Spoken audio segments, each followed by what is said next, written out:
Vice Chair present? La Presidenta. Present.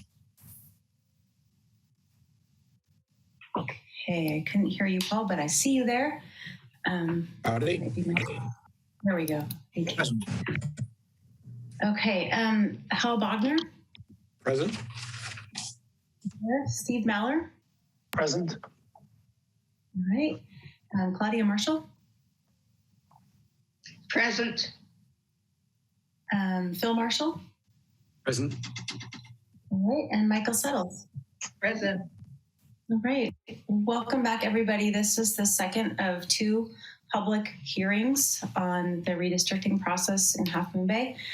Just to remind the public, if you're joining us for the first time, this committee has been charged by the City Council with two tasks. One is to use updated census data for 2020 to redraw the district boundaries for the city of Half Moon Bay. We also need to decide if we are going to do a 4 districts city map or a 5 district city map. If we do 4 districts, we're looking at possibly having an at-large elected mayor, whether for 2 years or a 4-year term. If we do a 5 district map, it would be a 5 district map with a rotating mayor. And so those are the things that this committee is tasked with. We're going to hear tonight from Shelley's Tilton. She's from NDC, and she's going to give us an overview of the process and how it works. And then we'll have time at the end for public comments and questions. Marin, I'm sorry, before Shelley starts, something you just said, I think we want to clarify. The committee, as I understand it, is not to decide whether we're going to have 4 or 5 districts. That's up to the City Council, as far as I understand. Right. Sorry if I misspoke. We are advising the City Council, and they'll eventually vote on it. Right. So we are to proceed as though either one of those is an option as far as the redistricting. I just wanted to be clear on that. Yeah. Thank you. We are an advisory committee. Marin, if I could jump in real quick. What we'll do is when the maps are presented to the council, we'll include pros and cons of each and a summary of the committee's comments and the public comments regarding the 3 options. Okay, great, thank you. Does anyone else have anything to add? Okay, we'll turn things over to Shelley Tilton, who's from the NDC. Thank you. Thank you, Chair Hubbard. I'm going to ask Jonathan to man the PowerPoint for me so we can go ahead and start that. Thank you. And on the right-hand side of the screen, you'll see is a depiction of the existing districts as they are today. And as has already been explained, our task is to either draw completely new districts or make adjustments to these for equal population balance. In the end, we must have equal population balance. Next slide, please. This is actually the 4th time you'll be hearing a very similar presentation, but we do need to be mindful that the public is, as is typical with these cases, will slowly come on board. So they'll be coming on board, and some of this information may be new to them, but I'll be moving very quickly, and this PowerPoint will be available through the website so that those who want to go back and review the information, because we will be moving quickly. This commission has heard this presentation several times, but I wanted to make sure it's inclusive. This is one of the official public hearings of the 4 required, and we completed the other one last meeting on August 26th. As most of you heard, the census data came out on August 12th in legacy format, and actually the state completed their work of reformatting, and they actually did that by August 18th. And now they're working on reassigning the prisoners to their home locations. Just heard definitively today, there were rumors, but definitively they actually put in print that they're going to try to release that data on September 20th. That will start the clock for a 3-week waiting period before this commission can produce maps, or this commission's consultant can produce maps. We're asking the public during this time to use the tools that are available. We'll be talking about the tools quickly during this presentation and guiding you to the website where you can play around with the tools and use the tools to submit maps. We want the maps submitted by October 28th so that this commission can review them on November 8th and also December 16th. And again, we want to have input from the public on those maps. We'll have a workshop on January 8th to get input on that. And the first time the council will actually see maps will be January 19th. And as was mentioned, this commission will be presenting 2 different types of maps, 4 district maps with an elective mayor and 5 districts maps with a rotating mayor. We'll have more workshops on January 22nd and 27th. And then the City Council will hold its hearing on February 15th to select a final map with final adoption on March 15th. The deadline to adopt is April 17th. Next slide, please. We must follow federal laws and state laws. Equal population is required by the Constitution. And then the state of California has added an additional layer on that the state prisons will be zeroed out and each of those incarcerated persons will be reassigned to their last known home addresses. And then we also must follow the Federal Voting Rights Act, meaning we can't draw maps in any way that would dilute the voting strength of our protected class groups. And then lines cannot be based solely on race. So there can be, race can be a factor, but not the prominent or only factor when drawing boundaries. New to this process, as of January of 2020, we have prioritized criteria that must be followed. The first being geographically contiguous. That means that each single district must just have one single solid border. It can't be made up of various different parts. Second, undivided neighborhoods and communities of interest. And this is relating to those communities that should be kept together for their fair and effective representation. 3, easily identifiable boundaries, streets, landmarks, waterways, railroads are common identifiable boundaries. Compactness doesn't necessarily refer to the size and the shape, but it does prohibit us from bypassing one group of people to get to a more distant group of people. And we can't draw lines to favor a political party. Once we've met all the federal laws and the California criteria, we can look at other traditional principles, such as minimizing those that are shifted from, say, a 2022 election cycle to a 2024 election cycle. If we're able to produce options that avoid pairing incumbents and we've met all the criteria, the prioritized criteria will present that option. We can slightly we don't have to have exactness in the equal population, but there can be no more than a 10% difference between the least populated and the greatest populated district. And then preserving the core of the existing districts is often another guiding principle a traditional principle when drawing districts. Next slide, please. When we're talking protected class groups, we're talking groups of citizens that have had a history of disenfranchisement from the election process. It's defined broadly as a class of voters who are members of a race, color, or language minority group.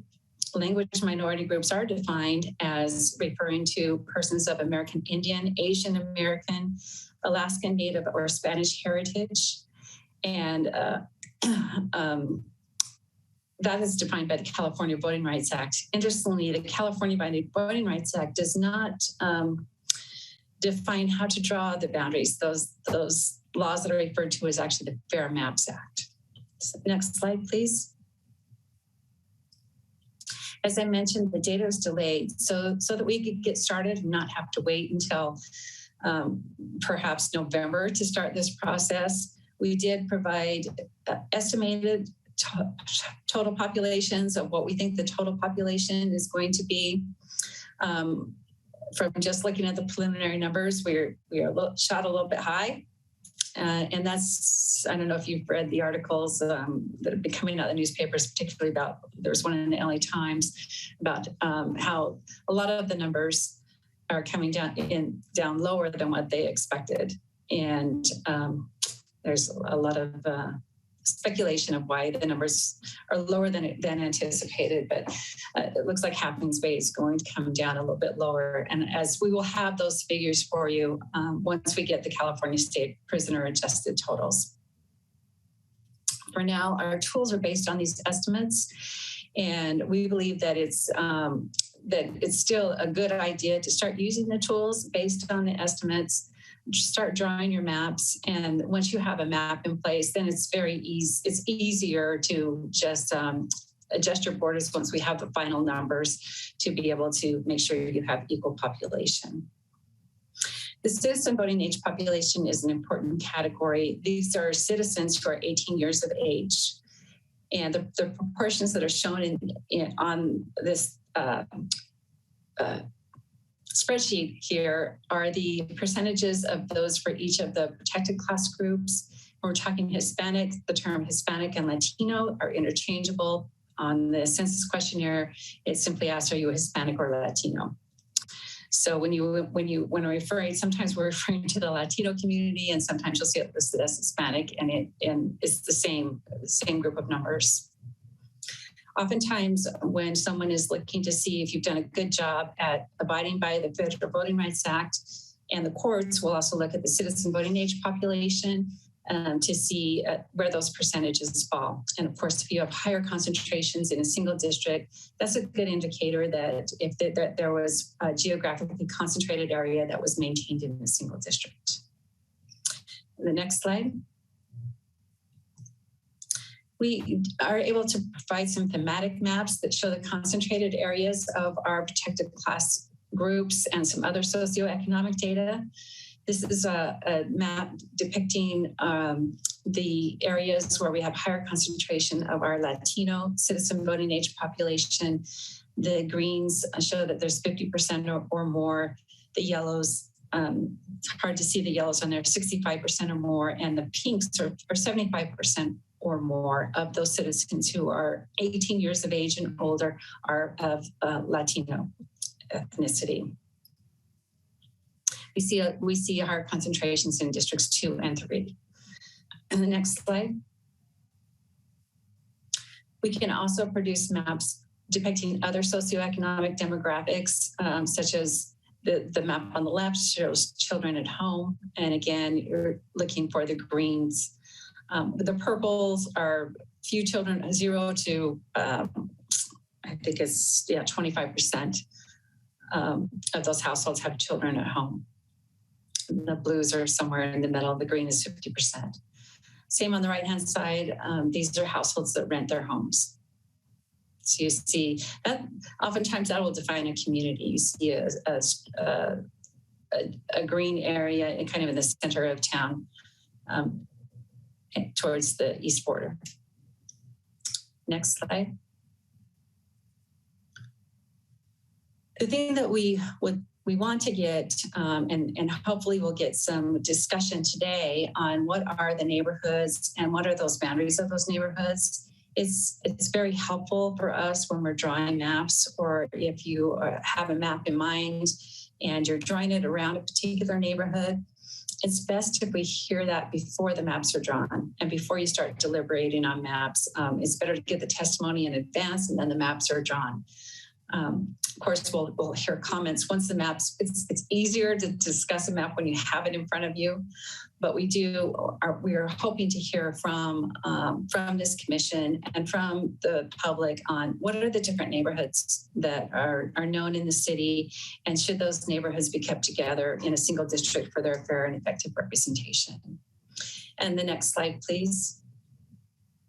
In addition to neighborhoods, there'll be other things that bring a community together. Sometimes there's shared economic concerns. Sometimes it's traffic, transportation, public safety, environmental concerns that will bring a community together. So we also want to hear what those communities are. And again, would that community benefit from being in a single district, or perhaps having multiple districts touch that particular community? Communities of interest cannot include relationships with the political parties, relationships with incumbents, or relationships with political candidates. Next slide.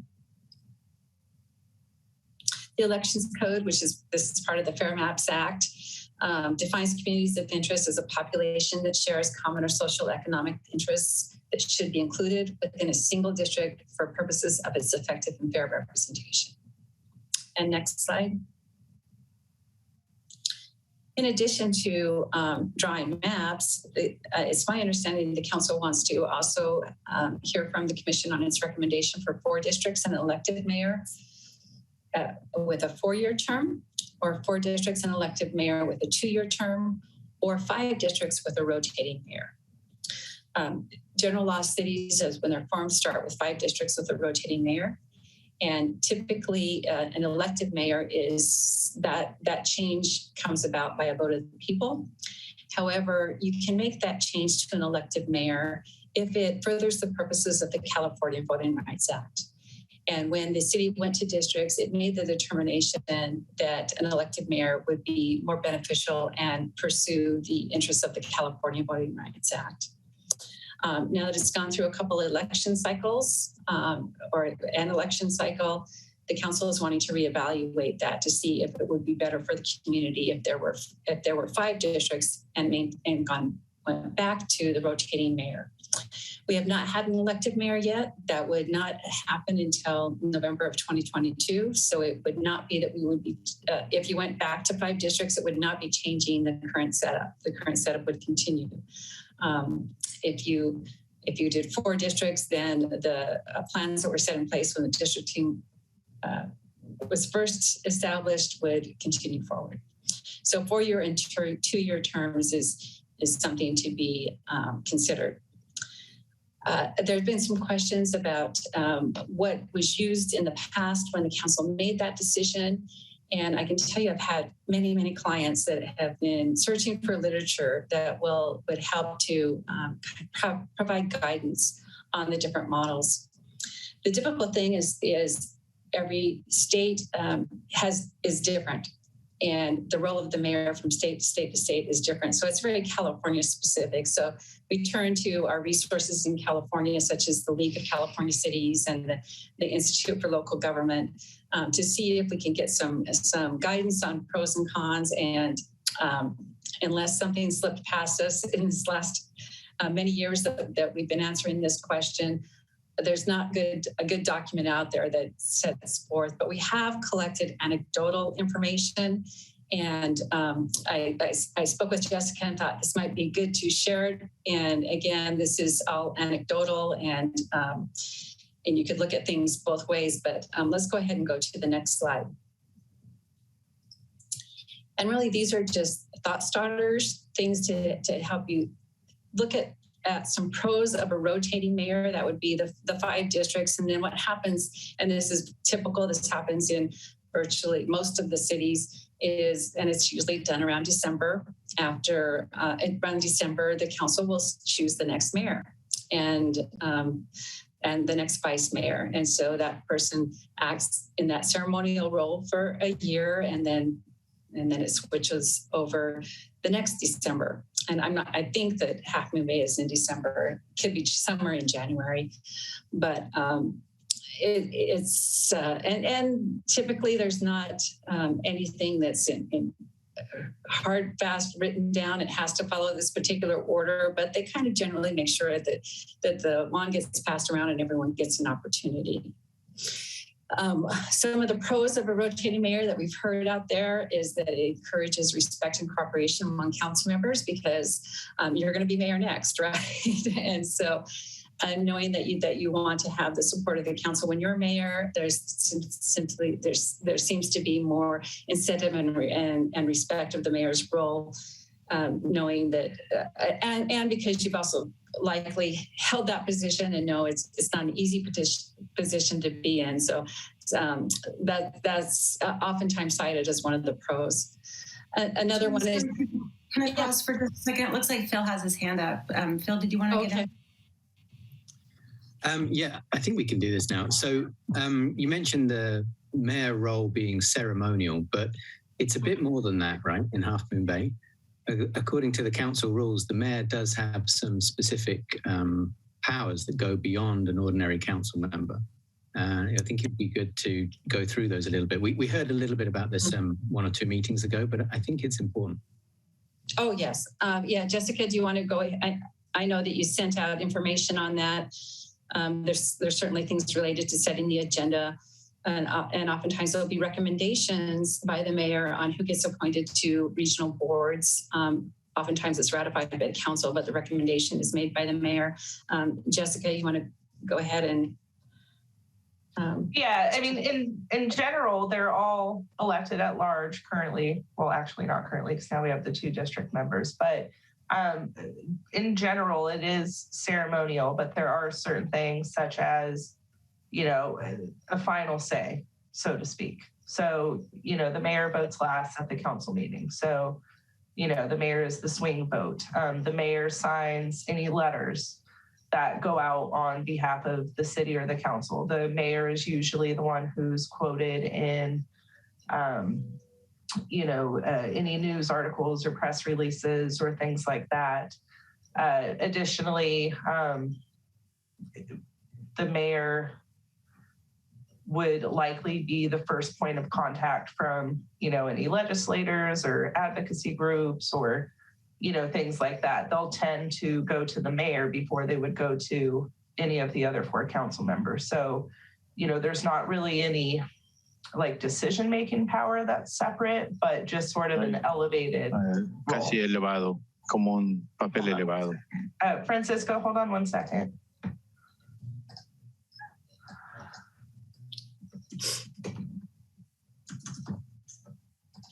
Good. So I think maybe an important thing you said there was that they, you know, because the mayor is often the one interacting with the media, that means to some extent they get to more of a say in shaping the message coming out of the council. And I think there was also something we said last time about the role that the mayor plays in setting the agenda for council meetings. What gets discussed at council meetings? Can you say a bit about that, Jessica? Yeah, so the city manager will meet with each of the council members, typically weekly. They'll have one-on-one meetings just to kind of go over the state of affairs and any big projects and things like that. The mayor will provide a little bit of extra input when going over the council agenda. You know, if we know of an item that may have a larger public presence, maybe a few other items need to get pushed, or if we know of something coming up that, you know, we should bring up on the agenda that we weren't otherwise planning to, the mayor and city manager will go over that. So like I said, there's a little bit more of an elevated role, but the other council members certainly give input and ask for, you know, updates on agenda setting and projects and things like that as well. But yeah, the mayor has just a little bit more of an elevated role with it. Yeah, I think earlier this year there was a situation where 2 council members exercised their right to get something new onto the agenda. Is there a way for the mayor to do that on their own? No, the council rules of procedure and decorum have set out that in order to add a future item to the agenda during that section of the council meeting, there needs to be at least 2 council members who agree to put it on an agenda. Okay, so it's not like the mayor can unilaterally put something on the agenda, is that right? Not necessarily, no. You know, if in speaking with, and oftentimes the mayor and vice mayor will sometimes meet with the city manager together, and if they, you know, collectively, you know, we should put that on an agenda, that's something the council should discuss, then staff will kind of work amongst themselves to schedule it and build a staff report and bring that to the council. But so, no, there's no singular decision-making power generally for the mayor. Okay, thank you. I think I would just add another thing to the pros list here is that an elective mayor who's representing the entire city is not beholden to one district like a rotating mayor might be. Rather, they're representing the entire city of Half Moon Bay.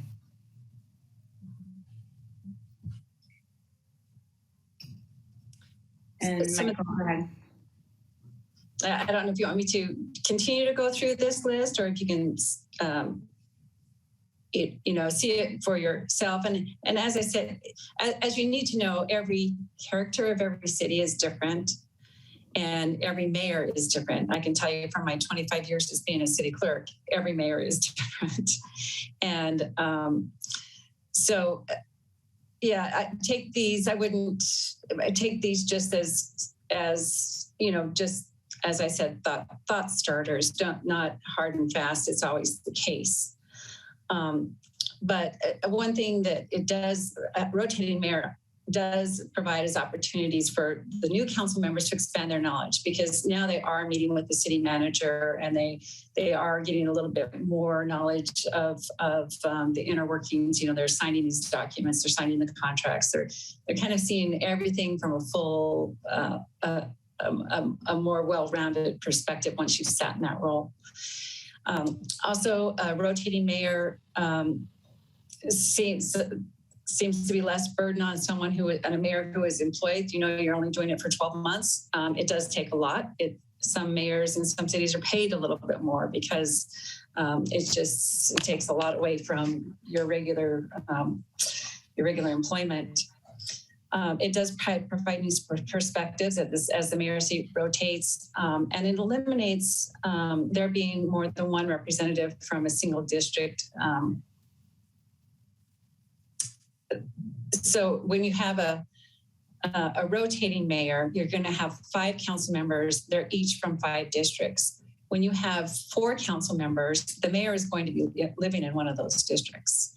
And so some people say, well, it's kind of heavy.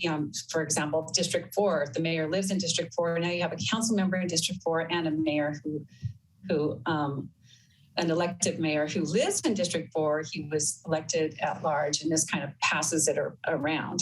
I don't know if I've explained that well. The pros of an elected mayor is continuity in leadership and representation with regional agencies, and that can be significant because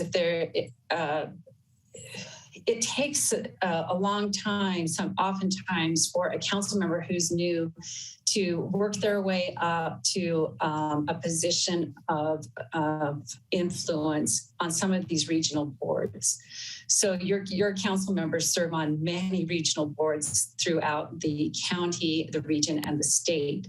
And it can have a significant impact on the city. So when you have an elected mayor who is a familiar face and is familiar to other elected officials from around the state, there's that continuity of leadership that may be an advantage to the city in some cases. Okay. Again, that's all. Shelley, we have 2 hands up. If I could, Michael's been waiting for just a little bit. Did you want to jump in there, Michael, before we continue? Yes, thank you. My question, Jessica, I think this question will be for you. In the current system, if the mayor is absent, who will take care of the agenda, meeting with the public, the swing vote? How does that occur? The vice mayor serves in the absence of the mayor. And how do they become a vice mayor? Is that a vote of the council as well? It is, yeah. So even with an elected mayor, the vice mayor would continue to rotate as it does now. Okay, thank you. And I did want to add one thing, Shalice, you reminded me of something. Phil, one thing that the mayor does do singularly is every January, the council approves the mayor's assignments, which are the assignments of the council members on those regional boards that Shalice was mentioning. So ABAG, some county commissions, there's a transportation alliance. There are regional boards that committee members sit on, and then there are also the city council subcommittees, and the mayor will set those. They usually do it in consultation with the council members, because you don't want to, assign someone to a board who meets when the council member, maybe has a standing work meeting or something like that. But those are called the mayor's assignments, and they generally work those out with the council.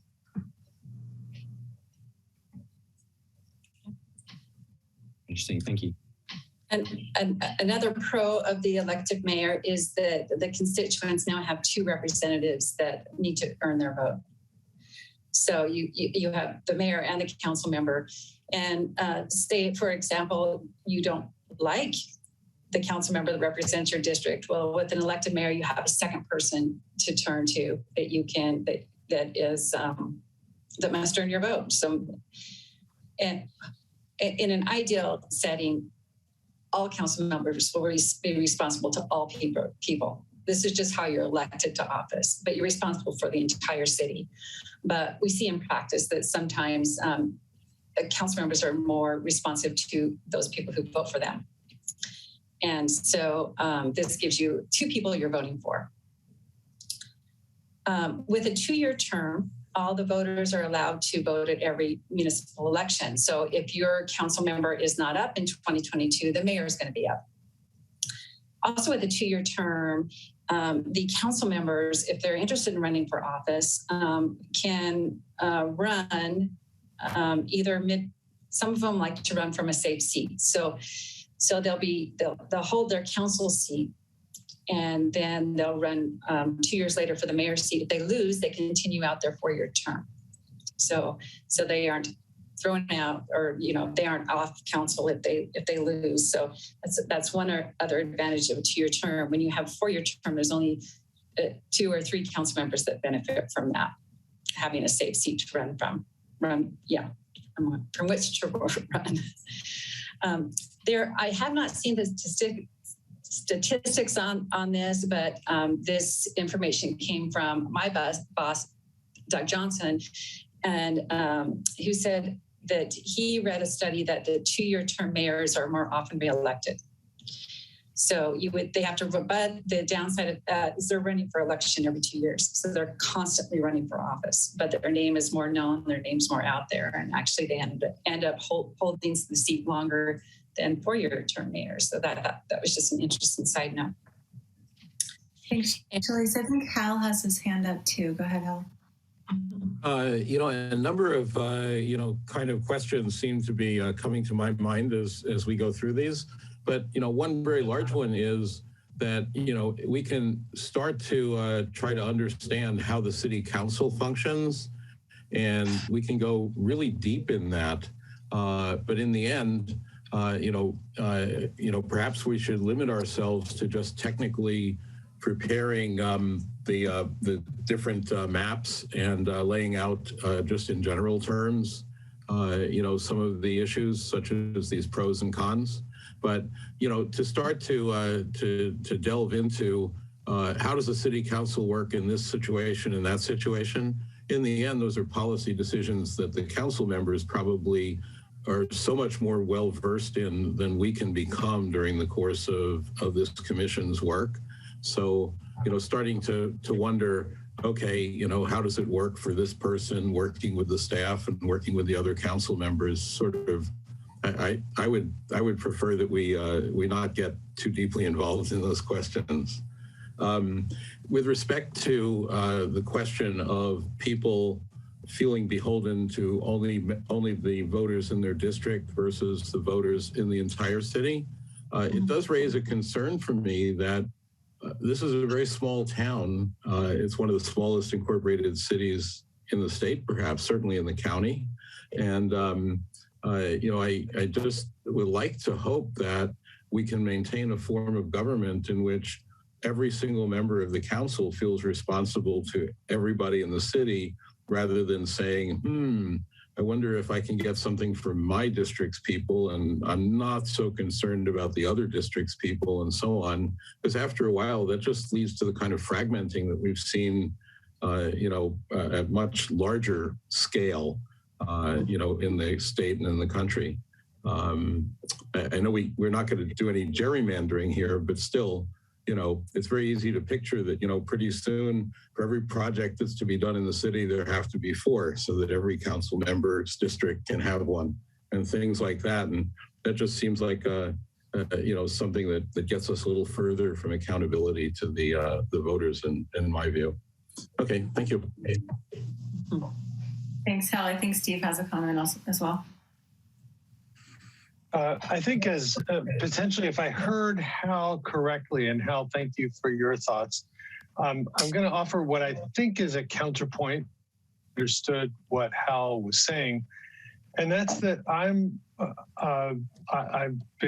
think I've been pretty clear that I'm in favor of a 5-district approach, and part of the reason that is that counter to what some would argue, and I think I was hearing Hal say this, I think accountability at a more local level is more effective because even in this very small town, there is a lot of money in politics, and people who are donors tend to be able to sway the interests of elected representatives, not to mention the public.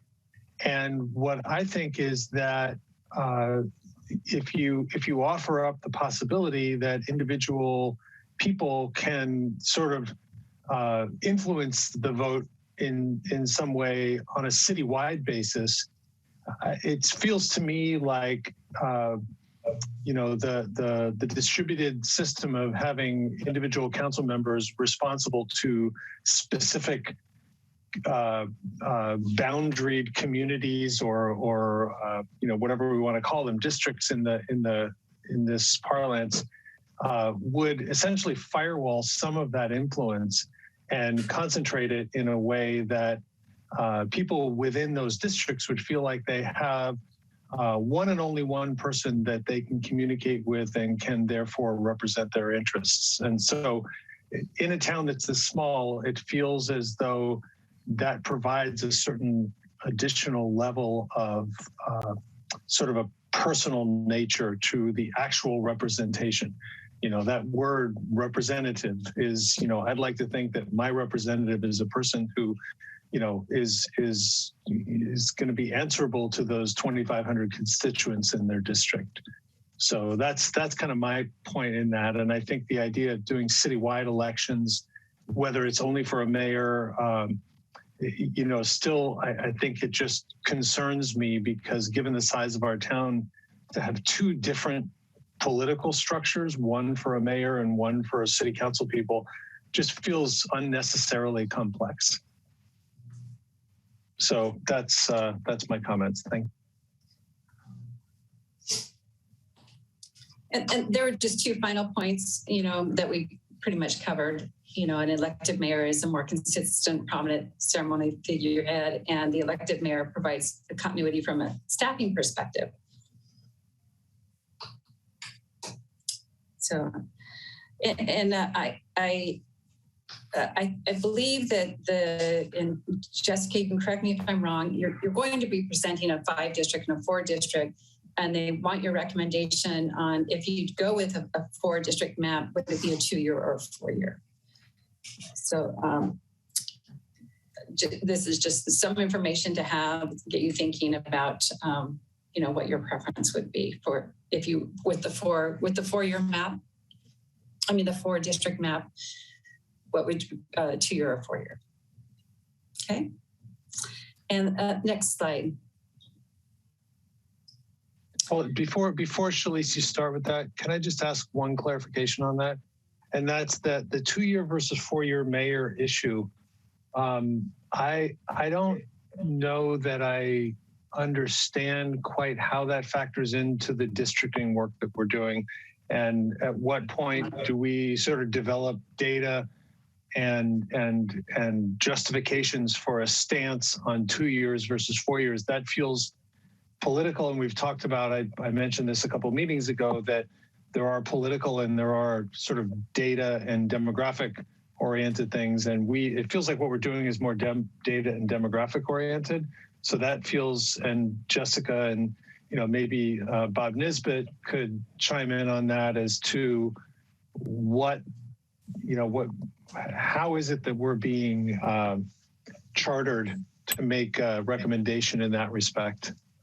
Steve, I think what we'll do is when we send the 2 maps, we'll include a summary of all of the public comments, all of the committee comments, the pros and cons of each, the pros and cons of a 5-district, the pros and cons of a 2-district with, 2-year or 4-district with 2-year mayor versus 4-year mayor. We'll just include all of the information that we've gathered in this group and from the public, and the council can make that decision. We don't need to submit a formal recommendation. We can just submit all of the information that we've gathered in the comments from the committee members and make sure that the council then has that to help them make their decision. Does that answer your question? For now, yes. I think when we develop those opinions, I think I would have a question as to whether we are to do that as a committee or whether to do that as individuals. And if we're going to do it as a committee, at what point do we debate that and, maybe take a vote or something along those lines? Yeah, we can broach that when we get closer to that point, but I think whichever the committee feels more comfortable with. If there appears to be consensus from the committee, we can say that. If there isn't, then we can include comments from the committee generally, and with the pros and cons. Here are the pros and cons that the committee came up with, and a complete list of that. So we're a few months from that point, and so I think right now it's making sure that each of you has all the information that you need to start thinking about those things, and making sure that the public has all of the information that they need to start thinking about it. And then as we start looking at maps and kind of getting deeper into it and, figuring out our exact numbers and how much each of the districts, really will need to be given the 2 different map styles, and, coming up with that list and see how it feels to the committee and how you guys want to approach it at that point. Thanks, Jessica. I think Phil has a comment. Yeah, I was looking back through my notes from 2 meetings ago where we asked about this issue of what are we charged with. So Jessica, I heard you say that we can just present pros and cons. But if I understood correctly, we can also make a recommendation on which model to go with. So just to be clear, do we actually have that flexibility, do we? We could choose to either make a recommendation or not make a recommendation? Correct. Yeah. Okay. So if we were to decide that we did want to make a recommendation, we'd have to come up with, a process for, figuring out the wording of the recommendation and so on and so on. But that would be similar to the process of choosing which map to present. Exactly. Yeah. They'll all kind of tie into each other. And once you guys are looking at maps and kind of delving into that, it'll start to feel a little more natural, the conversation about should it be 4, should it be 5, when you can see on paper what that actually looks like and how it represents the community. I think that you might find these conversations to be a little more easy. Yeah, I think that's right. And when we get there, I think we'll probably might need some more guidance again on how to develop as a committee a carefully worded recommendation when the Brown Act is in play and so on. So, but I guess we can postpone that for a while. Yeah, and just to kind of address that, it would be during these meetings. So as long as we have a noticed public meeting, you guys are welcome to, discuss it for as long as you need. So, but yeah, once we come back from the little required break that we have and we start getting a little deeper into it, I think it'll feel a little more organic. Thanks. So I have the same concern, and I wonder if, we come back in person, things will also flow a little more naturally in terms of that type of conversation that we're hoping to have. I certainly know coming back to teaching has been, night and day from teaching on Zoom. So Paul has a comment. Yeah, my sort of off topic with what we've been talking about a little bit, just to get some clarification on the time frame that Shalise went through some time ago now. So you said that the prisoner adjusted totals will be available somewhere in mid-September. I didn't quite catch the date. And then there's a 3-week window after that. Can you explain again what that means in terms of when we're actually drawing maps? Because that I think, to take Al's point in particular, we can get distracted by all this other stuff, but the time frame for actually drawing maps seems quite short. It is short. September 20th was that day that the California prisoner adjusted official data will be released. And that starts the 3-week waiting period before the city or the city's consultant can produce maps. Certainly the members of the public can be drawing maps, and members of the public can post their maps. Both of the online tools have opportunities for you to share maps. Folks could even come to public comment portion of this meeting and say, I have this map.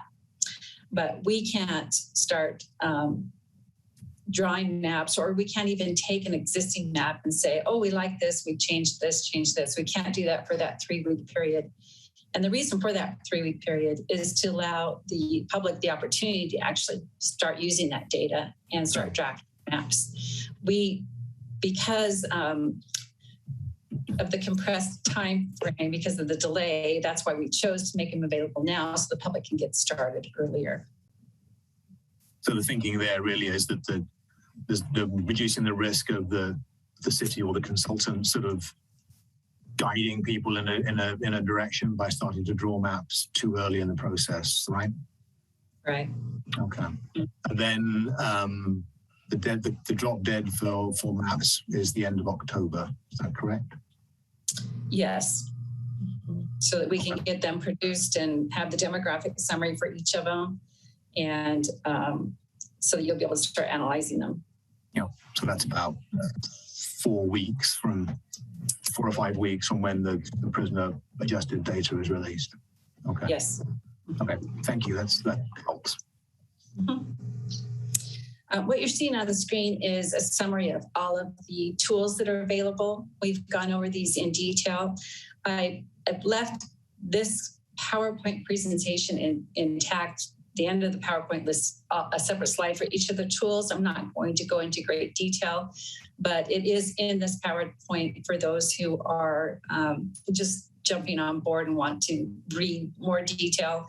Also, the August 26th meeting that we had here, where we actually opened up the tools and showed them more closely, has been recorded. And so remember, those of you who are watching for the first time and actually want to see a little interaction with these tools, then you can visit that August 26th meeting. But we do have an interactive review map tool that is not for drawing, but that is just for looking at various details of the city, of the existing districts, excuse me. And as maps start to be produced, they'll also be on an interactive review. We have a paper kit that if you don't want to use a computer, you can pick up a kit from City Hall, or you can download it from the website and just draw your map on paper. You can use an Excel sheet to help do the math for you if you like. That's not required. And then District R, we saw, and some have started using the paintbrush drawing tool to draw in your figures. And then Caliper won't be available until after the official data is released. Excuse me. Give me just a moment here.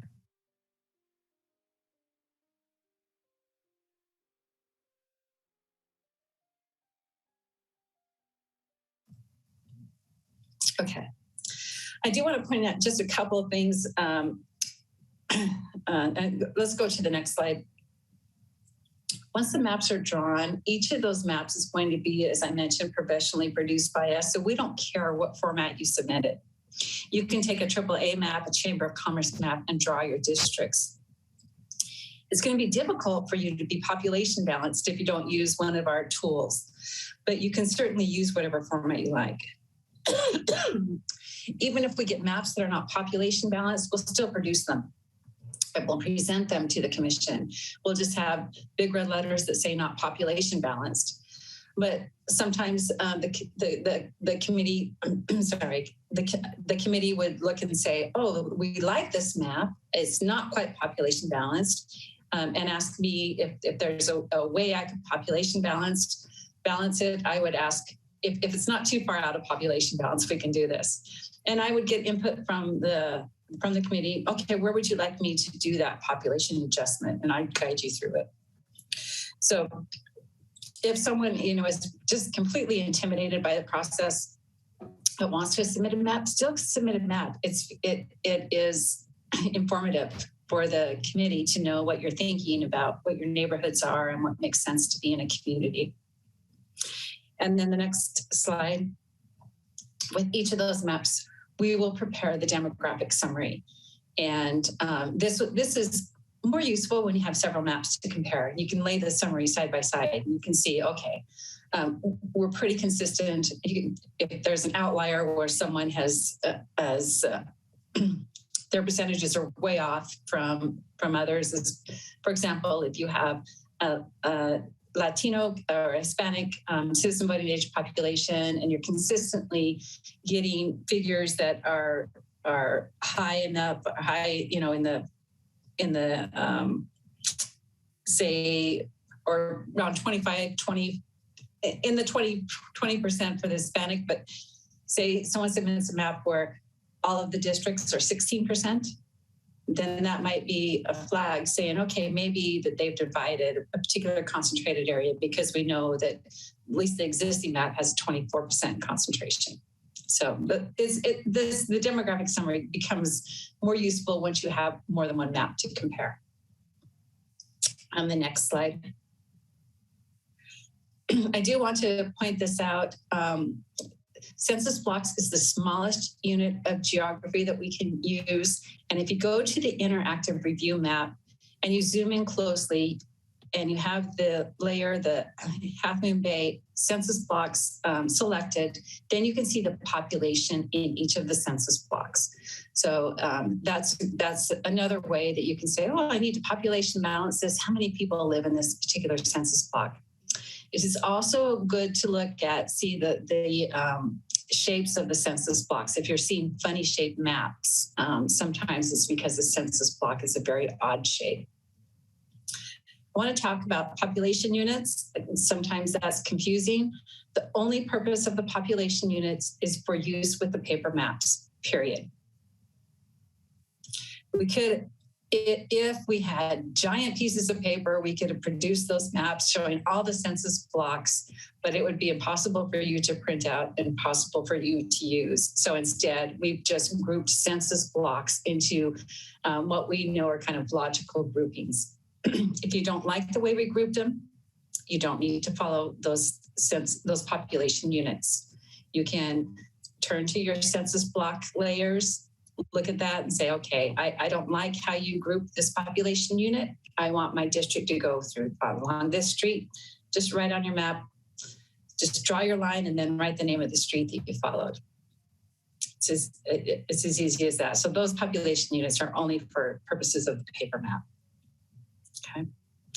And then the next slides are just quick review of the tools. You can just go ahead and scroll through these. I encourage you to, again, you can go to the next slide. Next slide. It's a paper map. Next slide, the Excel spreadsheet, District R, the paintbrush tool. Next slide is the caliper tool. And you can watch, there's also a video that I believe we have a link on the website if you want to see a demo of that. And then to the next slide. So again, it's helpful if we get public testimony on what the communities are and what the neighborhoods are. And we want to encourage the public. I know that Jessica is working on a survey to hear from people. What are your communities? What neighborhoods are out there? Because we want to be able to link them to a map and say, okay, this particular map, this particular district was drawn to respect this neighborhood that we heard from public testimony that this is a neighborhood that should be kept together, or a community of interest that should be kept together. So it's helpful if this commission or this committee already knows of those neighborhoods or wants to verbalize some of those neighborhoods, or as those as we receive information from the public, we will gather all that information in one place, so that when we're drawing maps, that helps to inform me when if I need to draw maps to round out the options to meet what the feedback we've heard, that's what I'll be looking for. I'll be looking for that feedback so that I can say, okay, we heard about this neighborhood. I don't see a map that has kept that neighborhood intact, so I will draw an option, a map that keeps that neighborhood intact if it's possible to do so. The next slide. Shalise, can I add real quick on that? One of our residents has alerted us to a document that the review put out that's called Neighborhoods, and apparently lists out all the different neighborhoods in Half Moon Bay. So we're going to obtain a copy of that and get it PDF'd, and then I'll send it to the committee and Shalise as well, so that we have that as information. Yeah. If you can get a shape file of that, ask if they have a shape file. I can put it on the interactive review map so you can overlay it. Okay. Yeah, it'd be very helpful. Yeah. This, what you're seeing right here is an excerpt from a worksheet that Common Cause, and Common Cause is one of the sponsors of the Fair Maps Act legislation. And I thought it was really well done. This worksheet there's a link to it here, and then also I've listed the website at the bottom. But this is actually a worksheet you can take and answer questions, but they listed these questions, and I think they're good questions. If when you're out there talking to the community, or if for any members of the public are struggling, what do you mean by a community of interest? Here are just different questions to get you thinking about your communities and what maybe will bring a community together. And I think that this is one of the best listings that I've seen. So I wanted to include it in here that perhaps you can use when you're talking to people about communities of interest. And they're saying, what does that mean? There's one person said that he met the person who drafted the initial legislation that identified communities of interest and asked her what the definition was, because she said, I don't know. So there's really the definition. It's just all encompassing. It's what the public believes is their community of interest. The next slide. Just additional questions on getting them. Once you know what your neighborhood is, we really need to translate it to a map. So we need definite borders, or we need to know areas around certain areas. So I think that these are good questions to use, and I wanted to this is just an additional tool for you. And then I think we just have, that's it. One more slide that gives points us to the website, and that completes my presentation. This will be one of the official public hearings. And so you'll need to officially open the public hearing, accept public testimony, and close the public hearing. But I'd be happy to answer questions now or after the public hearing. Thank you, Shalise. It looks like a few committee members have questions. I also know that we have members of the public here tonight, and I'm wondering if I can ask the committee if we can move to the public questions and comments and then have our conversation after that, if that's okay, just because we have some people here waiting. Okay, so our first speaker is Rupi Singh. Rupi, go ahead. Hi, thanks, Jessica. So first and foremost, I think this is a great idea, way overdue, and I had also volunteered for the committee. I didn't make it, but I think we have great representation here. My question is actually around one of the earlier slides that Shalise had put up, where it showed that roughly 31% of the city's population is Hispanic, and we have 7 committee members. I'm just curious, what representation does the Hispanic community have on this committee, and how do you think it will affect both the credibility?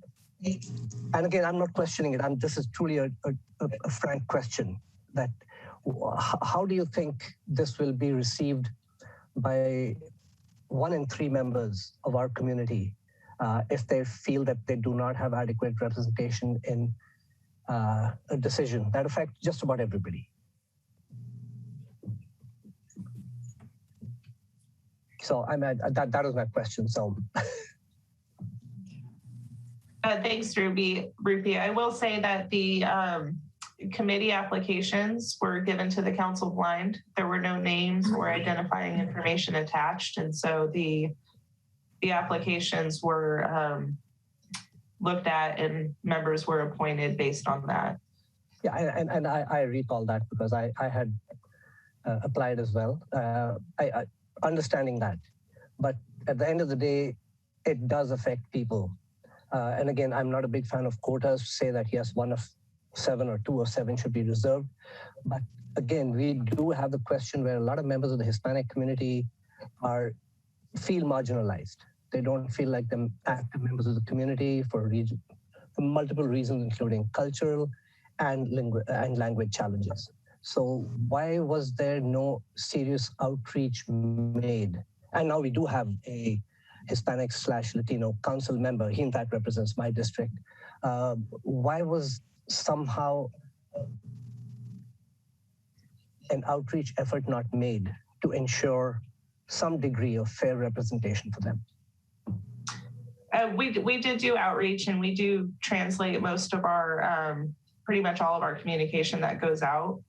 I don't recall if we got any applications from that community, but I also will mention that going forward, we will be continuing outreach for this process, and we are planning to meet with a variety of community groups, and that includes, the seniors as well as some of our Latino groups. We're even going to try and reach out to high school students, those that may be voting in, the next 1 or 2 elections. And we are trying to be inclusive of all the communities in Half Moon Bay. So we will continue our outreach and continue to try and make sure that we're reaching everyone within the community.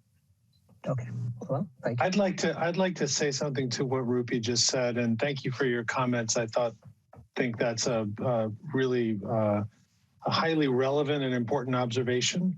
I think it's also a problem in our community in terms of not only access, but sort of building, if you pardon the sports metaphor, a farm system. Building a path. You see this, for example, at efforts in the world of STEM, where people of marginalized communities and young women are being encouraged to enter these fields that have been traditionally dominated by white men.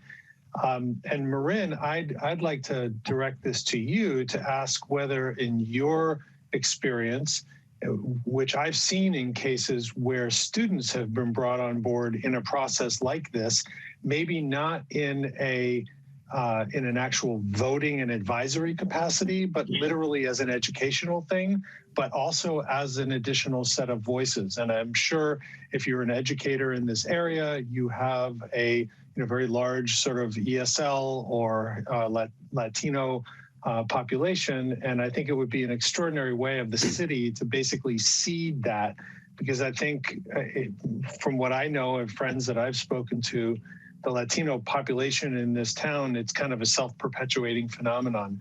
And it was great to see us add our first Latino council member. So I'd like to throw that over to Marin, because I think this is an important discussion. Thank you. Thank you, Rupi, for bringing up this important point. And one of the reasons I teach high school government is because I think that is possibly the only exposure people get to this type of civic engagement. And then they go ahead and they graduate from high school and might not experience it again. And so the state of California requires that students take government for 1 semester in their senior year of high school. So right before they graduate. And Jessica mentioned that you're going to be doing outreach at the high school. And I would definitely, I don't know how you go about that, but if you could get into those government classes, I think that would be a great place to do it. And I think a lot of students realize the power of redistricting once it's a wonky topic, right? And it's really hard to attach to, and they have to see the results of it, and they have to see how it impacts voting and their communities. And if they can make that connection at a young age, I think we might see more kind of on that long-term pathway, getting involved in local politics. Does that answer your question? I would also like to just make one comment on Rupi's observation. It seems to me that this is actually something which Rupi, you might encourage the council to hear, because they're the ones who ultimately are responsible for putting out the call for volunteers to fulfill the functions that we're attempting to assist with here. And, I think it feels like, at least everyone who's spoken so far, and I am as well, are highly empathetic to this issue. But I don't see how, we can address it in terms of our own membership. Hi, and Hal, thank you. Yes, I will send a message to City Council, but and this is just a thought that as you folks proceed with your work, just get our council members to nominate a couple of people on an advisory basis from especially the Hispanic community, just to add something to as a measure of outreach that you matter, you count. And I agree that you guys are kind of officially chosen committee members, but having a couple of volunteers will hopefully give you some insight. And again, to be very clear, I am neither am I Hispanic nor, there's no personal agenda. This is more about fairness the way I view it. I could be wrong, but that's just me. So I just get a couple of volunteers, because that in itself will show that the city and the committee is reaching out to them. And that in turn will probably generate some more volunteer opportunities for them down the line that might encourage them to try in the future that, okay, we have a voice. We need to build on this, because I think they don't have any real leaders besides the newest council member to show them the way. And if they are a marginalized community, sadly, and it feeds on itself. Till somebody gives them a chance, till somebody gives them the opportunity, it's not going to change very much. Rupi, I don't know that I speak for the other committee members, but to me, it seems like if you could go out and bring such a group of volunteers that, perhaps we could find a way to integrate them into our discussions and benefit from that. So your enthusiasm for that is wonderful, but can somebody make it happen? I'll reach out to my council member directly, because No. I'm saying reach out, find volunteers and bring them. Don't assign the job to other people. Unfortunately, I am neither Hispanic nor speak Spanish, so my opportunity to get to be able to effectively reach out to them will be limited. That's the reason why. I mean, I would love to do it. I would happily do it for them. But I'm sure many Hispanic people in Half Moon Bay speak English perfectly well as well. Okay, I will give it a shot. Okay, I see comments from Claudia and Phil. If we could go with Claudia. Well, in speaking to this very issue, and I have said this before, that I believe it's a travesty that the Moon Ridge community has been, is not part of Half Moon Bay, even though they're part of our school system. They shop here, they work here. And my question is, how can we as a committee influence the council to request the county to release Moon Ridge to Half Moon Bay? And I know this is not part of the redistricting, but if we're going to do a fair job in redistricting this town, then we have got to consider a full community of persons who are Latino that have been excluded by the county. And so there's got to be a way that we can have our voice used to, I won't say force, but to hopefully trigger the council to making it happen. And Jessica, maybe you can respond to that, or Maren, perhaps you've got some insight on how we could make that happen. I don't have insight, and I think it's not quite in the purview of this advisory committee, but perhaps we could add a recommendation if there were enough committee members that is that something that we could possibly do, Jessica, if there were committee members that wanted to tack on a recommendation, or are we held tightly to the two things within our I would think that it's not necessarily part of the issue at hand, which is adopting maps for the 2020 census, as the 2020 census was based on our current city limits. I would think that if any of you felt strongly enough that in general, Moon Ridge should be within city limits, that's something you could speak with your individual council members about as citizens of Half Moon Bay. But I don't think that it necessarily is tied to our current redistricting process. And it's certainly not something that could get done before we'd have to adopt the maps anyhow. So. Thank you, Claudia. I think Phil, you're up next. Yeah, so I'll try and keep this quick. So this did come up before about Moonridge and the question of recommendations and so on. When we do reviews in my work, there's usually a report that includes findings, comments, and recommendations. And the comment is something that isn't to be acted on, but is sort of flagged as something worth working on. So if we were to put together some kind of report with recommendations on that pertain to the issue at hand, as you say, Jessica, perhaps there could be a way of making a comment as part of the report on Moonridge, since it has come up a couple of times in our discussions, and I've had input from the public on it as well that I'll bring up if there's time. Yeah, if there was consensus amongst the committee, you could probably add in your notes prior to the 2030 census redistricting. This committee would urge the council to consider. Yeah. I mean, there's really no harm in that, but it would be 10 years from now. It would basically be a comment from this committee. This is something the council should consider before we redistrict again. I think that would be great. Let's start the ball rolling. Jessica, is that what you're saying? It would get that conversation on the table? Well, it at least makes this committee's thoughts known, and then it's up to the council, down the line, if that's something that they want or are able to consider. So coming back to Rupi's point, I think that the Latino community does have some visible leadership in the city, the Latino Advisory Council. I could take that on as an action as a committee member to reach out to them and spend some time with that group, trying to understand the particular needs of the Latino community in the city. I'd be happy to take that on.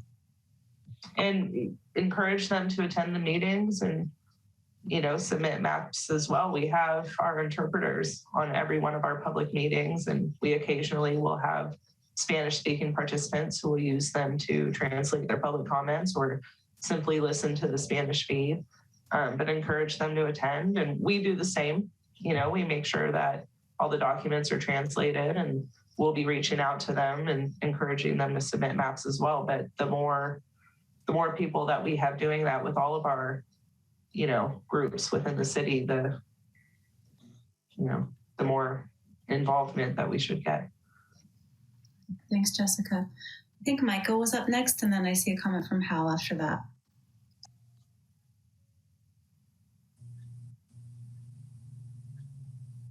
Hal, I think you were next.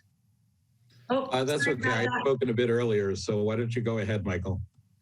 Okay, thank you. I just wanted to say that I am so glad that the speaker spoke tonight. When we look on our computers, a picture is worth 1,000 words. And look at the picture that we're all looking at. And I think his concern about, with all our great intentions, and we're going to do this work very seriously, and we're going to do a great job, a picture is worth 1,000 words. So whatever we can do with all the suggestions that have been offered, I think all of them are great ways to do it either now or later. The idea of having people engaged in the process is so clear.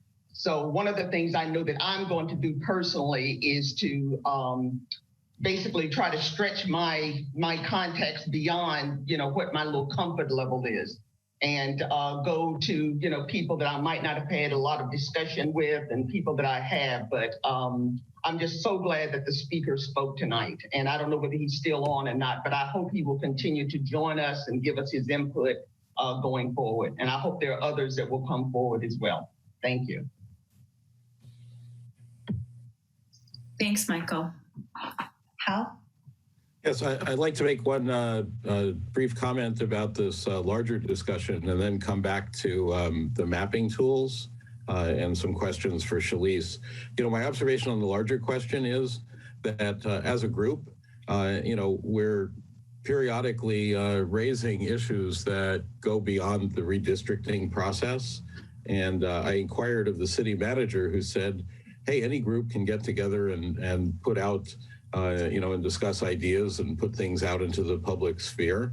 And perhaps, members of this committee might suggest to the City Council that we continue and, perhaps be joined by others of interest as well, to look at, how changes to the city governance to improve it in ways beyond what is permissible, within the current tasks and current set of rules. And one doesn't have to wait till 2030 to change things, because in any given year, cities, see charters put in front of voters or other kinds of things. I don't know what the rules are and the timeframes for such things. And I don't even know what limitations or restrictions exist to make changes to, the way Half Moon Bay City Council is composed. For instance, to develop a deeper bench, could you have 7 or 9 council members? Could all the council members be elected every 2 years? All of those questions seem like, they may or may not be permissible within the current framework, but, a brainstorming group after we finish this kind of work, and with ideas perhaps that come from discussion here too, might take a look at all those wider questions. Moving on from that, I wanted to turn back to some of the questions of defining communities of interest. And it's been really great in the last meeting and in this one, starting to be hands-on with the mapping tools. We did a lot of that in the last meeting, and I've been looking at the census block issue. And Shalise, it concerns me a little bit that there are census blocks that seem to make it difficult to keep some neighborhoods together without forcing them to be tied together with other neighborhoods. And a prime example of that is the area that if you try to separate out the Hilltop mobile home park community, it suddenly has to include, one segment, some perimeter of the Terrace Avenue neighborhood, whereas the Terrace Avenue neighborhood interior has 3, distinct census blocks that don't include the outer perimeters. And then in the Spindrift neighborhood, there are 2 census blocks that are interior parts of the Spindrift neighborhood, but all the rest of it is part of a giant census block that extends all the way down to Highway 92 and includes the mobile home park. And, the Grandview neighborhood is like the mobile home park, just lumped entirely into that very large census block. So it's sort of concerning that, the census blocks actually don't allow some of the kind of goal setting that, that's being described as desirable here. So I just wanted to raise that as an observation and perhaps a question that maybe there are ways for us to understand or address it. Thank you.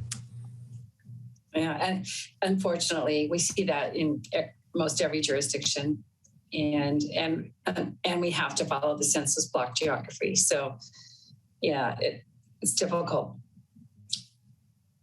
It's difficult, but sometimes we see it more often when you have a long-shaped district as opposed to a more square-shaped jurisdiction. So yeah, that makes it hard. Your observation is right on. There's just not much we can do about it. Before I take a question, Jessica, are there any more questions from the public right now? I don't see any other hands raised. If there are any other speakers who would like to speak, please use the raise your hand feature.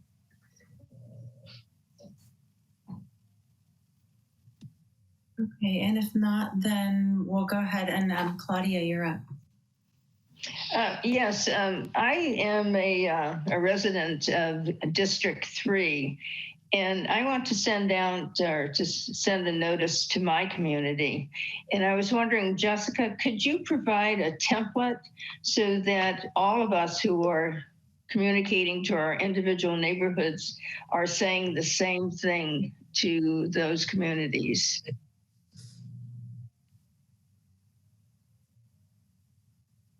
And we could probably put a general template together. I would certainly suggest that as you're speaking with your networks, you speak in your own tone and communicate with them how you normally would. But if there are informational points that, any of you would like to have to include in your messaging, we can certainly put something together. Mm-hmm. Yeah, that's what I was thinking of. Okay. So that we all cover the same talking points. Exactly. I want to second that, Claudia. I think that's a really great idea. And I noticed that Phil posted something on Facebook this evening, and I really loved the wording that he used. And I would love to steal that. I'm just not sure if we're able to communicate with each other to get that wording. So maybe if Phil could send that to you, Jessica, and then we could all see that so we could send it out. Sure. And then Shalise and I can put together, a quick checklist on how to use each of the different, which different tools are available and how to use each one. That, if you guys send an email out, you can attach that, or, just to make sure that you guys have all the information that you need to share. That would be perfect. Thank you. Okay. Thank you. That's really helpful. Phil, and then Steve. Right. So, yeah, I did ask the question of my social network on social media. And so, Jessica, I owe you a printout or something for public records. But anyway, I thought I'd bring some of that to the meeting tonight and just share that input from the public. There's a fair bit of it. I hope you don't mind, Steve, if I go on for a few minutes. Okay, so the question that I posed that got most interest was actually the one about the rotating mayor versus elected. So I heard one member of the public say they thought it was more representative to rotate. They were a bit worried about abuse of power issues, but just liked the way that the council was subject to each other's leadership, that rotated, and that was a key issue from a representation point of view. I thought that was interesting. Someone else, this was someone from the Latino community, they thought that the mayor should continue to rotate as this spreads equity and ideas across instead of keeping it all in the hands of one. And so that's worth bearing in mind. I'd like to revisit that with the Latino Advisory Council when I meet them. Some more comments on the elected mayor. One person was a bit worried that, they like the way the current system limits the power of any one person, encourage the council to work together. They thought it gave representatives as the voices of all the different districts a greater role versus a single mayor who would be more likely to just represent the majority view. So I think this point speaks directly to the Fair Maps Act point that Shalise was making, that if an elected mayor is really representing the majority rather than the whole city, then that seems to be counter to the intent of the law. This person also commented that it would be better to rotate the mayor than have 2-year terms. They thought 2-year terms might dissuade the mayor and the council from taking any bold action for fear of being controversial. I'm not sure how important that is, given what we were saying about the actual power of the mayor earlier. They did comment, though, that to really get good public input on this, we'll have to give people we talk to a very clear sense of what the powers of the mayor are versus the council. And so the input we got this evening, I think, will be helpful for us in talking to the public about that. I did get a counter position from one person. They'd done some reading around and gave me some things to read on the topic. Some of it's a red herring because it was about the question of a weak mayor versus a strong mayor. And as I understand it, what we're talking about here is 2 different forms of weak mayor, rather than having a strong mayor who has, CEO powers or something vetoed over the council. So I'd have to do that reading carefully. But this person had done this reading and concluded that actually it was helpful to have a single person as mayor directly elected for the purposes of providing stronger leadership for the council. So I thought that was interesting. Okay, that was a whole bunch of input on the mayor. I got some feedback on communities of interest, and in particular, suggestions for communities of interest that we should consider were young adults, the elderly, and families with school-age children. And some of this has come up in Shalise's presentations, but perhaps not quite in this detail. A comment on the senior citizens were, we know where the assisted living facilities are and the senior housing developments, and it seems sensible not to divide them up so they can be represented in force. And then for young adults, the input I got was that we should consider newest voters, 18 to 24-year-olds, as people whose voices should be listened to. And so perhaps could be considered as a community of interest and thought about where they are and so on. So I thought that was good input on communities of interest. All right, that's all I got. Thanks, Phil. That's great input. And I think you've inspired me to also go out and start collecting things in a more, I guess, calculated way. So thank you. Steve. Well, thank you, Phil, for putting us all to shame with how much you've accomplished so far. I clearly have to catch up on my homework a little bit. I have some much more mundane things to talk about, in particular around the mapping. While the meeting was going on, pardon me, Shalise, but this is obviously review for all of us who have been through this, and I understand from a procedural standpoint, we have to repeat those segments. So I took the time to actually draw up a map and play around with the District R tool. And I have a couple of questions that I've developed as a part of that. One is a very simple question. Am I able to either delete or rename a map if I, for example, subsequently, I mean, obviously we don't want the ability to delete other people's maps, but can I delete a map that I've created, or can I indicate somehow by renaming a map that it should not be considered? Is that a thing in District R, if you're familiar with that? I'm not sure. I don't believe it allows you to delete it, but you're able to bring up that map and alter it and rename it. And so you could rename it replacement for whatever that map is that you're replacing. And then that would, okay. We would know. Yeah, right. I mean, just from a practical standpoint, there's certain maps that I'm sure all of us would we save a map and then all of a sudden we realize we missed something and we can open it up. We can't resave over an existing map. You have to create a new map when you save. So, I think we're going to end up with multiple copies and we'll have to sort of trace to get to the most recent one. So that's one question. Another question I have is District R still does not have the 5-district capability. So what I did is that I drew up a map trying to use your suggestion to say use unallocated space to indicate what the 5th district should be. Now, when I do that, it certainly works, and I can look at the unallocated space and sort of imagine that that is some mysterious 5th color, it's pink or whatever. And there's a number there, and I kind of got the numbers to balance right. But then when I look at the demographics, of course, the unallocated space doesn't appear anywhere in the demographics. So I have no idea, how I've scored in that particular district with respect to all of the things we should be considering, other than just, having a contiguous map and a population number. So I'm wondering when can we possibly expect to have some way of using that tool to adequately draw the maps and not just wait until the final thing is produced, because at that point, obviously it's too late for us to go back and change things or clarify things, for example.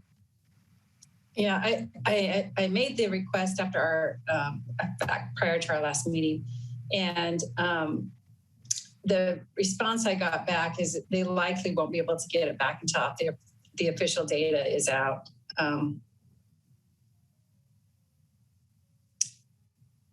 I continue to ask them, letting them know we already have the 4-district out there, so we'd like the 5-district. I know they're able to do it. I've seen it in another jurisdiction.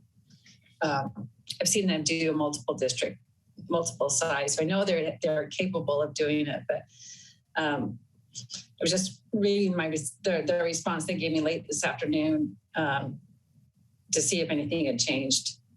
But yes, I'm pinging them. Yes, I'm continuing to ask them for them. Their initial was that we wouldn't like to be able to get to it after the official data is out. they gave me the workaround, but the workaround is just as you said, you won't get all the data until after we produce the maps, then you'll have the data.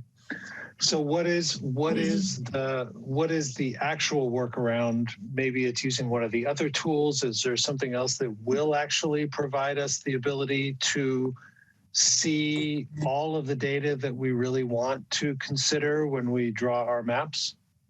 For a 5-district map. Obviously for 4 districts, we're okay. And we have a good suite of tools for that. You'll have it when we take that 5-district one, the 4 districts with the non-colored 5th district, and we'll produce that and provide all the data for you. But we won't have that until late October, or after we start producing all the maps. So the only tool you have now is you could transfer that to a paper, to the Excel population unit ID numbers and plug it in, and then you'll at least see the citizen voting age population. But it may not have followed, you may not have followed the population units exactly as what's on that map. So right. I mean, so we have 2 problems with that. One is obviously we don't have the final data. So this is kind of sort of a rehearsal in a sense, because we may see some of that data change. But not only that,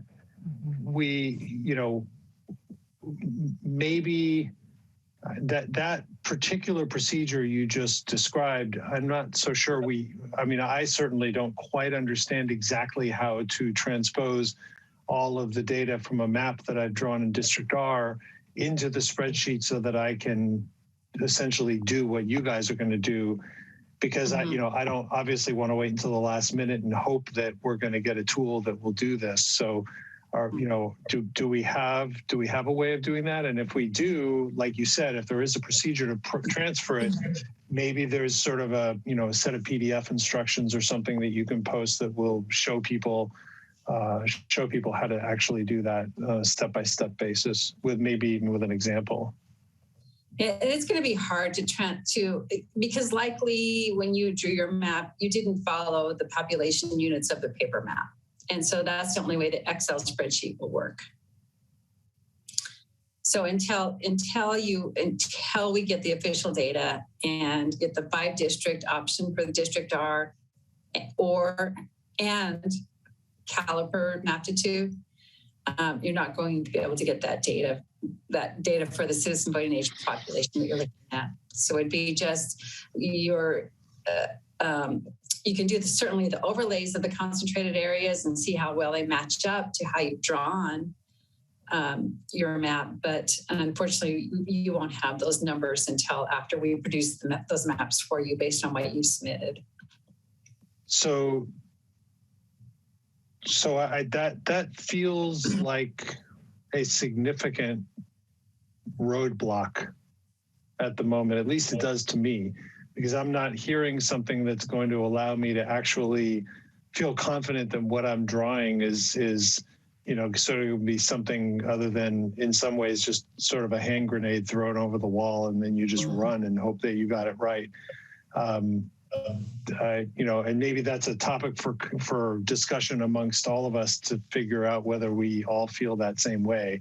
And if you're a proponent of the 4-district maps, it's probably not relevant. This is really just very specifically about the 5-district option. If I could interject, there's another way of looking at it. And, we debated this as an NDC team. Do we just withhold all the tools until the official data is available? And certainly that's what some demographers are doing. Not all the demographers even have the tools that we have. One idea was we just hold everyone off until after the official data is available. Then you have everything available. You can use Maptitude and see all those numbers come out. But then again, you would be delayed to even start drawing your maps until that's available. So compromise, we're making available what we have. These vendors are under such a crunch to get tools out. I'm proud to say my clients have more tools than most of the other clients, than most of the other NDC consultants' clients, because I hound them for them. And we've got them. We've got more than others have. There's I'm hoping to get you the 5-district option for District R, but at this point, I can't guarantee it that we'll have it soon. So I guess that's one way to look at it. At least we have something we can start with. The other option would be everyone holds off until after the official data comes out. But even at that time, we may not have the ability to properly overlay that data for a 5-district map if the tools don't support it. I believe the tools do support it. I know they can do it. I'll push them to do it. But it will be available in Caliper in the Maptitude. Okay. All right. Thank you. Mm-hmm. Phil? Yeah, I have a few comments on this, Steve, actually, because I did some playing around as well. I didn't try a 5-district thing like you, but I tried the 4. One thing I learned was that the equal population constraint is hard enough to meet that I think there won't be that much choice in the end as to what we do. Especially when coupled with trying to stay, fairly close to the current districts, which I think is one of the lesser criteria on the goal sheet. So my intuition so far is that it is worth playing around now to get a feel for how constrained we are and what is possible.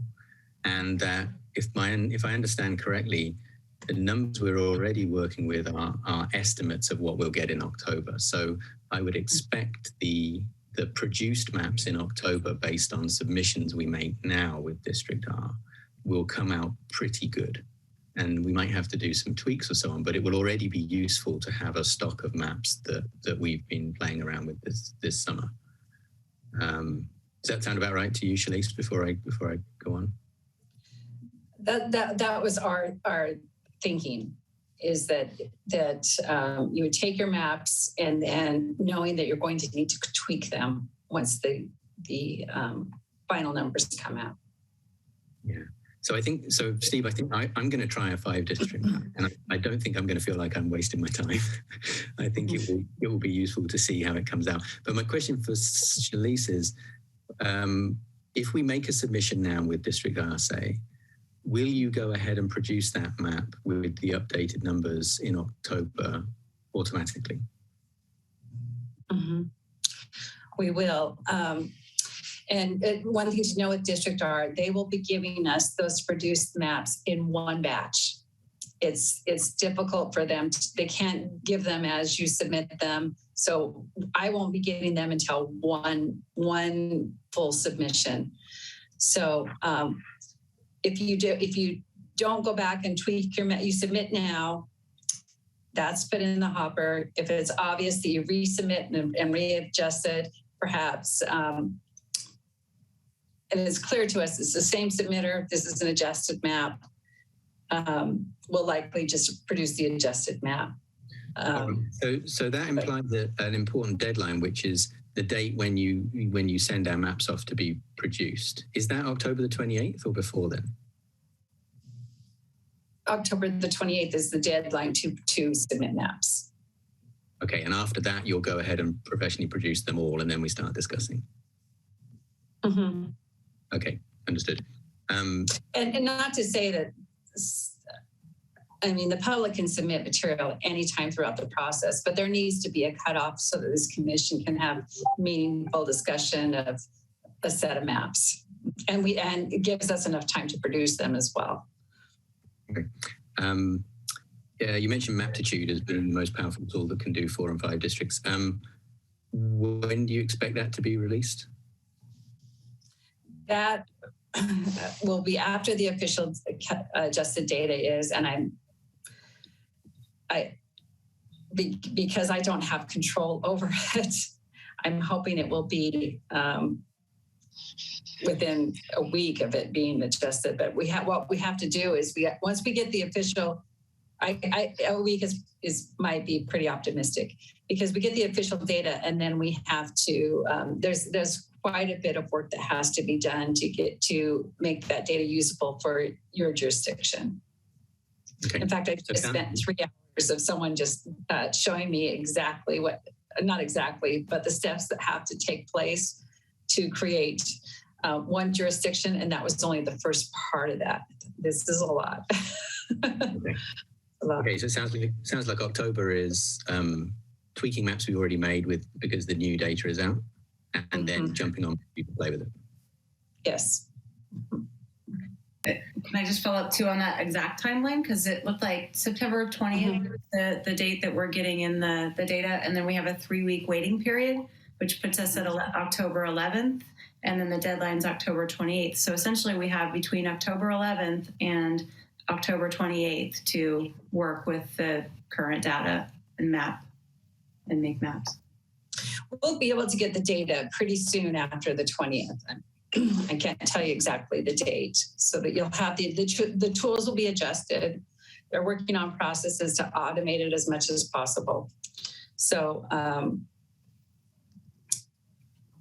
hoping it'll be sooner than October 11th. That the updated data, you won't be seeing maps produced until then. Okay. Claudia, go ahead. Yeah. Do you have a particular nomenclature you'd like us to use? Draft 1, draft 2, or date, or somehow, so as we save these maps, you will know that they're not our finals until we actually say final on the map name. It would be a very good idea to name it.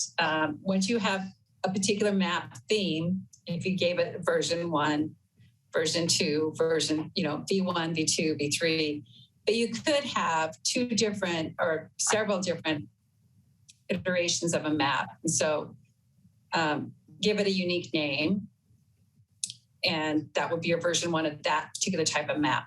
And then a different name, version 1 of that particular, and you keep using that consistent name, version 1, version 2, version 3. That would be helpful. Okay, thank you. Mm-hmm. Yeah, there's limitations with District R with that. You can't submit comments. With Maptitude, you can submit comments, so it's easier, and you can say, this replaces my previous map. District R is a little bit limited. You can send an email to Jessica saying, I just submitted this map, it's replacing this one that's called this name, but it's harder.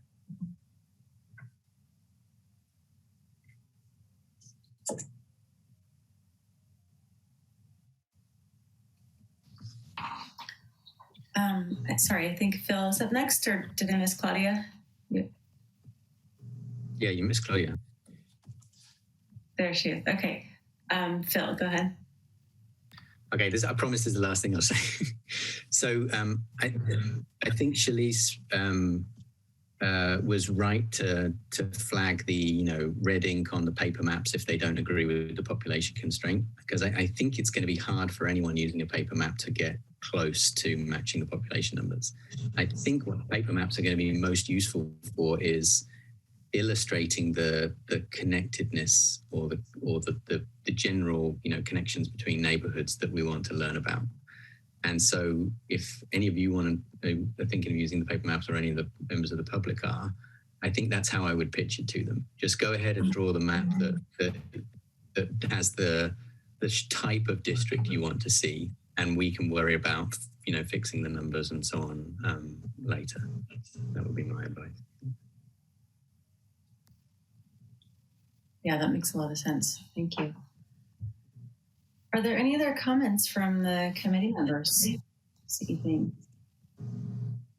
Okay, I better speak before my kids start making noise again. Thank you everyone for your time tonight. I really appreciate the city staff being here, and the translators who've been working hard, and the committee members who've put their time and effort into what we've been doing so far. I'm not sure when our next meeting is going to be. So Jessica, do you want to address that? Yeah, so our next meeting will be November 2nd, and that will be in person. So likely at the library. And we are currently working on trying to get our meeting facilities set up to allow for hybrid meetings. The October 7th, I believe, October 4th. The first October meeting for the City Council will also be in person and hybrid. And this committee will meet again that first Thursday in November. and that will be in person. So I'll make sure that each of you has the relevant information that you need for that meeting, and we'll be in communication over the next 2 months to make sure that we're kind of all on track, and feel free to ask questions, and I'll periodically send updates as to what we're doing on the staff end regarding outreach and things like that. So. Sorry, could you repeat that date, Jessica? I think you said November 2nd.